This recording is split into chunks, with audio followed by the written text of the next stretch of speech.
Vertigem posicional. Como prevenir e tratar?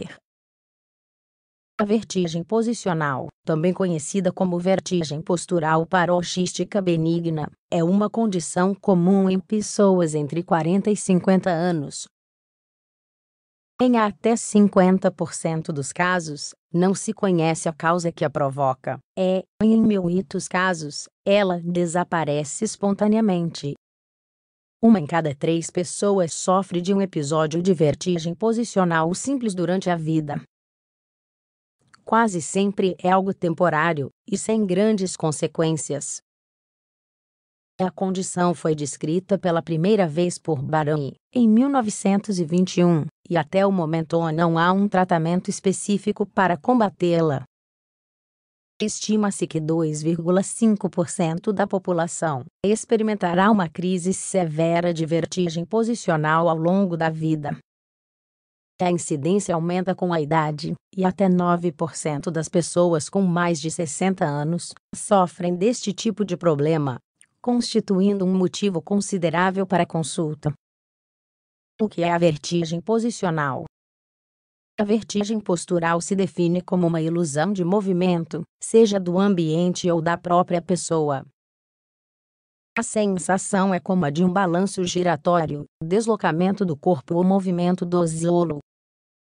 Geralmente dura pouco tempo, mas é recorrente. Falamos de vertigem posicional, especificamente, quando surge a ilusão de movimento ao mudar a postura da cabeça. Esse tipo de tontura causa uma sensação que varia de leve a intensa. Embora seja um problema incômodo, raramente é sério. Existem 2 classificações de vertigem geral: periférica e central. A postural é do tipo periférico, que é o mais comum e não é perigoso. A vertigem central é mais séria, e tem a ver com uma doença no cérebro. Os episódios duram mais, e geralmente são mais intensos. Identificar o problema. O sintoma básico da vertigem posicional é a sensação ilusória de movimento, que causa uma certa perda de equilíbrio, que a maioria das pessoas definem como tontura ou vertigem. Às vezes, é acompanhada por náuseas ou vômitos, além da sensação de estar com os ouvidos tampados, com movimentos rápidos dos olhos e tontura. Na maioria das vezes, esses episódios surgem repentinamente e duram menos de 1 minuto. Geralmente, o próprio movimento da cabeça aciona a sensação de tontura e a sua intensidade. A vertigem se torna recorrente, mas pode desaparecer por um tempo e voltar mais tarde. Geralmente, o médico pode diagnosticá-la através de uma entrevista clínica acompanhada por uma avaliação física. Em caso de dúvida, o médico pode solicitar exames como eletroanestagmografia ou videoanestagmografia, e até mesmo uma ressonância magnética. Como prevenir a vertigem posicional? Em mais da metade dos casos desse tipo de vertigem, é impossível determinar a causa que a provoca.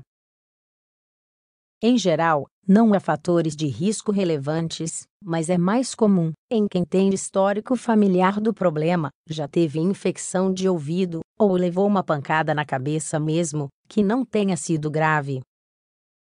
Boa parte dos casos se deve a um problema no ouvido interno. Existem tubos cheios de líquido, que se agitam quando a pessoa faz um movimento. Se houver pequenos pedaços de cálcio flutuando no fluido, chamados de canalículos, o cérebro pode perceber o deslocamento, mesmo que a pessoa esteja imóvel. Como esse tipo de tontura está diretamente associado aos movimentos da cabeça, a melhor forma de preveni-la é evitar movimentos rápidos ou bruscos da cabeça. Também é aconselhável evitar o estresse e o consumo de substâncias que estimulem o sistema nervoso. Como tratar a vertigem posicional? Existem alguns medicamentos que ajudam a diminuir a sensação de vertigem, mas há um procedimento chamado manobra de Epley, que é considerado muito eficaz na eliminação dos sintomas. O objetivo é remover os canalículos dos canais auditivos, para que a sensação de movimento não ocorra mais. O médico faz esta manobra em seu próprio consultório. Consiste em virar a cabeça para o lado onde ocorre a vertigem. Então, o paciente é deitado de costas. De repente, nesse ponto, os sintomas tendem a aumentar. Logo depois, a cabeça e o corpo são virados lentamente na direção oposta. Por último, a pessoa se senta e repete o exercício. A repetição deste procedimento leva ao desaparecimento da vertigem. Ela pode retornar algumas semanas depois, o que exigirá uma nova aplicação da técnica. O profissional definirá a necessidade e frequência da aplicação, mas não podemos ficar somente com isso. Se você sofre de tonturas recorrentes, será necessário fazer uma avaliação completa para descartar outros tipos de patologias.